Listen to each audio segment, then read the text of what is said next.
नमस्कार, स्वागत है आपका एनएमएफ न्यूज में। मैं हूं आपके साथ शबनम। एक कहावत तो खूब सुनी होगी, गरीबी में आटा गीला, लेकिन पाकिस्तान के मामले में तो कहावत ही बदल गई।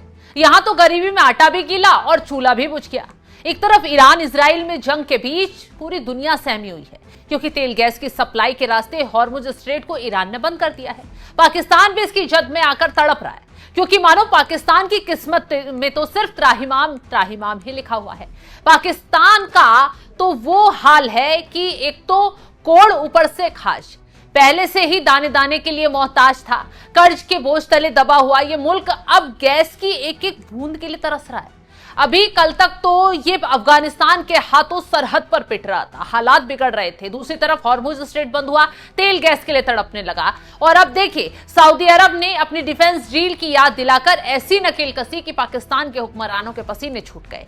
सब कुछ उथल पुथल मची हुई थी, लेकिन असली धमाका तो अभी बाकी था। जब पूरा पाकिस्तान ईरान जंग के खौफ में दुबका था, तभी आधी रात को बलूचिस्तान के पहाड़ों से एक ऐसी गूंज उठी जिसने जिन्ना के देश की कमर तोड़ कर रखी है।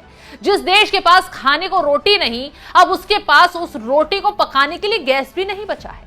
आतंकियों ने पाकिस्तान की सबसे बड़ी दुखती नस यानी उसकी गैस पाइपलाइन पर ऐसा घातक प्रहार किया है कि आधा मुल्क पाषाण युग में लौट गया है। अब सवाल यह है कि क्या यह महज एक हमला या फिर पाकिस्तान के खात्मे की शुरुआत है? चलिए बताते हैं। घटना 30 मार्च की है, जब पाकिस्तान के क्वेटा और अपर बलूचिस्तान की आवाम चैन की नींद सोने की कोशिश कर रही थी। तभी आतंकियों के मंसूबे कुछ और ही थे।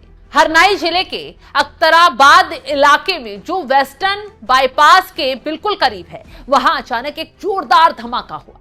कई किलोमीटर तक जमीन हिल गई। आतंकियों ने निशाना बनाया सुई साउथर्न गैस कंपनी यानी एसएसजीसी को, उस 18 इंच चौड़ी पाइपलाइन को जो पूरे इलाके की लाइफलाइन मानी जाती है।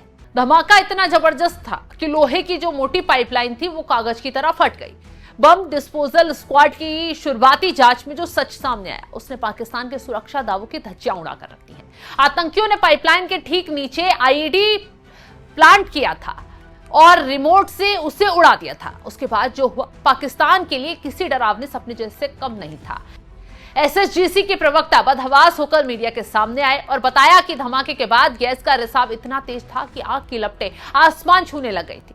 आनन फानन में मेन वाल्व को बंद कर दिया गया, लेकिन तब तक बहुत देर हो चुकी। सुरक्षा के नाम पर पूरी सप्लाई ठप कर दी गई और देखते ही देखते कहा जा रहा है कि क्वेटा से लेकर पिशीन तक अंधेरा और सन्नाटा परस गया। और जरा उन इलाकों की लिस्ट भी देख लीजिए जिन्हें इस धमाके ने नर्क बनाकर रख दिया है। रिपोर्ट के मुताबिक कहा जा रहा है कि एयरपोर्ट रोड, नवान कली, जिन्ना टाउन, A1 सिटी, हजारी गंजी, कुचलक, पिशीन, जियारत, बोस्तान, यारो, करबला और हरमुजी, ये वो जगह हैं जहां चूल्हे नहीं चल रहे हैं। पाकिस्तान की फौज जो खुद को ताकतवर सेना बताती है, हेकड़ी दिखाती है, वो अपने ही देश के भीतर एक पाइपलाइन की रक्षा नहीं कर पाई। अब स्थिति ने पाकिस्तान में हाहाकार मचा दिया है। पाकिस्तान की हालत उस बीमार मरीज जैसी हो गई है जिसे एक तरफ टीबी है तो दूसरी तरफ उसे निमोनिया हो गया है। एक तरफ तालिबान बॉर्डर पर पाकिस्तानियों को दौड़ा दौड़ा कर मार रहा है, पाकिस्तानी फौज को घुटनों पर ला दे रहा है, घुटने टेकने के लिए पाकिस्तान की सेना मजबूर हो गई है। दूसरी तरफ घर के अंदर ही बलूच विद्रोही उनके चीथड़े उड़ा दे रहे हैं। अब देखिए कैसे विद्रोहियों ने पूरी पाइपलाइन को उड़ा दिया। बाकी और देशों के साथ भी पाकिस्तान के रिश्ते अच्छे नहीं बचे हैं। हालात ऐसे हैं कि पाकिस्तान की आवाम अब सड़कों पर उतर आई। लोग पूछ रहे हैं आखिर कब तक वो इस बदहाली में जिएंगे, लेकिन आवाम के सवालों का जवाब देने के बजाय वहां के हुक्मरान भागते नजर आ रहे हैं, बिल में छुपते नजर आ रहे हैं। ना तो अफगानिस्तान को लेकर कोई जवाब है और ना ही अपने देश के विद्रोहियों को लेकर कुछ कर पा रहे हैं। और हालात क्या हैं? आज खाने पीने के लिए मोहताज थे, लेकिन अब पकाने के लिए भी हाथ जल चुके हैं।